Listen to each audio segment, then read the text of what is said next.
Hello, how are you? Hi. Hi, everybody. How are you today? We are going to talk about breakup and how to heal from a breakup. So, we had that question brought to us today, and I wanted to start out just saying that a lot of people, when they go through a breakup, I don't know if you agree with this, Bad, they focus on the person that hurt them rather than focusing on healing themselves. Yeah, that's so true. And one of the things that I like to bring up is let's start focusing on a very basic skill for any relationship and any kind of intimate relationship where we want to be open and honest is looking at our boundaries, our psychic boundaries. How much are we protected? How much are we connected? Are we walled off? Are we too porous? We everything anybody says about us comes straight in, and we're almost like I've got to think of the English word, a reptile that gets warmed up if people say good things about us, and we get cold if people don't when it's too porous, or we walled off and people have to make a real effort to come in. Those are things I like to look at together, as well as our self esteem. And I'm doing it this way because it kind of intersects with boundaries, which means I'm no better and no worse than the person, than anyone else in this world. We really have equal place. I might be better at my work than somebody else. You might be better at swimming than I am, but it doesn't mean that anybody is a better person than I am. And to be truly intimate, we need to see eye to eye, which often isn't there in relationships. One person is kind of grandiose looking down, one up looking down, or one person's very shame based. So, those are the things that I like to look at when people are trying to heal themselves um, after a separation, a meaningful, after being in a meaningful relationship. What comes up for you? No, I totally agree. All of those dynamics kind of go into play in trying to figure out, okay, what's next for me? Some people want to stay in that moment of the pain and they don't want Mhm. to try to figure out, okay, what's next? And it's hard for them to because, all they can focus on is I was with this person for this many years or whatever, and now we're not together. So Right. where do I go from there? Right. So I think for me it would be sitting with that pain and holding a space for that grief that comes up because it is a real, it's a loss. Whichever way we look at it, there's a loss here. There's a loss of the other, and there's often a loss of parts of oneself Mhm. that are in such pain, and to kind of stay there a little bit in that pain. And I think he puts it so beautifully, David Kessler, when he talks about loss, that at the very beginning in grief it's almost like somebody sitting in a dark room and they can't find the light switch, and all Mhm. they need from you is to sit next to them in the dark with them so they know they're not alone. That's that word alone. That's a lot of people fear that. They fear that being alone, not having that connection to another human being. If it's in an intimate relationship, if it's siblings or even the loss of a parent, you get to that space, that aloneness, and some people can't sit there. Right. It's almost that there's a part of them that they can't sit with. I feel that there needs to be an inner reconnection to parts that might have been hidden or not attended to within the relationship with the other. That now we need to kind of integrate and come back to our inner selves. Because I don't think anyone else can fill that lonely place, so to speak. Yeah, this subject it's interesting. It really is because like you said, it have a lot of moving parts. One of the things I want to piggyback off of is what you said about self-esteem.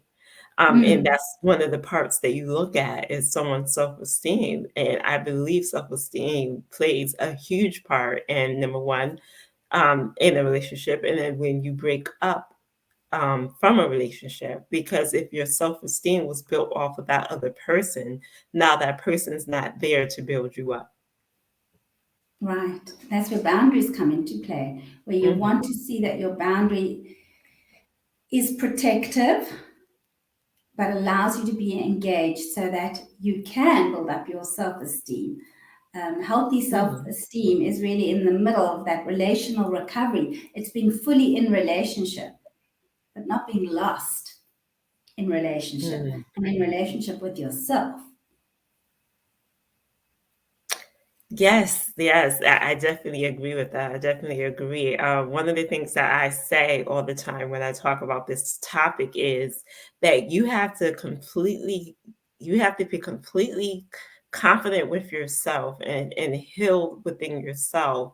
And some people will say, "Oh, I'm looking for someone to complete me." No, you want to complete yourself, and then when you find that someone, you guys complete each other. You guys are part of each other, but you have that completeness with yourself. So if that person does go away, you break up or whatever else, let's say they pass away, you still have your self identity. Right, that's so beautiful. Terry Real said it like we're all looking for the divine. We want gods and goddesses who will complete us. Hmm. But what we actually have is a collision of their human flaws and our human flaws. And the Hmm. rest of the relationship is learning to manage that. And when that's managed, then we can, when we lose that person, come back to self and build ourselves up again. Exactly. But there's Exactly. no rushing it, there's no pushing it. One of my clients just said, somebody's pushing me in her family to the next stage. And I said, you clearly have a sense of where you need to be right now. And you need to just remember that and check in with yourself. Is this too fast for me? Yeah, and that's the thing other people don't realize is give people the time to know when they're okay to move on. Don't tell someone, okay, well, you know, it's been a year, when you're gonna start dating again, or when you're gonna start getting out there again. You can't give people a time frame on healing. If they broke up, if someone passed away. I had, a couple people I know personally that lost a love, lost a spouse. The spouse, passed away. And someone told me that, someone said to them, when are you going to get over this? How can you get over it? I don't believe you actually get over losing someone, either passed away or leaving you. But Right. you have to learn how to heal and get to the stage where, okay, it's time for me to get to where I feel complete again. And then when I'm ready, I get out there. I love what you said that it's not about getting over the person. I always say it's about integrating that new part of you that you were or are with that person and taking that on board Yeah. and integrating it. It's going to be both and that scarring, that pain will be with you. And what do you do with that? And how does that become part of the new you, so to speak? Um, when you move on, it's not about going back to who you were before you met that person. There is no such thing. We never go back. We And you can shouldn't. You grew. You grew. People realize it or not, you grow from every interaction that you have. If it's a relationship with a coworker, if it's a relationship with a husband or a wife, if it's even being a parent, you grow in relationships. And so you shouldn't want to go back to that person that you were before you met that person. Right, that's beautiful. That's a beautiful reminder because these people come into our lives as mirrors for us to complete what we haven't completed before. And they Hmm. might only come in for a small time or for a certain period. I love that. I love that reminder. I love that mirror analogy. I like that. Right. So this is great. Thanks again. And we'll be back with another little short tidbit. Um, 10-minute conversation. yeah, exactly. Another tidbit for what comes up in our practices. Thank you so much, Tatisha. Thank you, Beth, for having me again.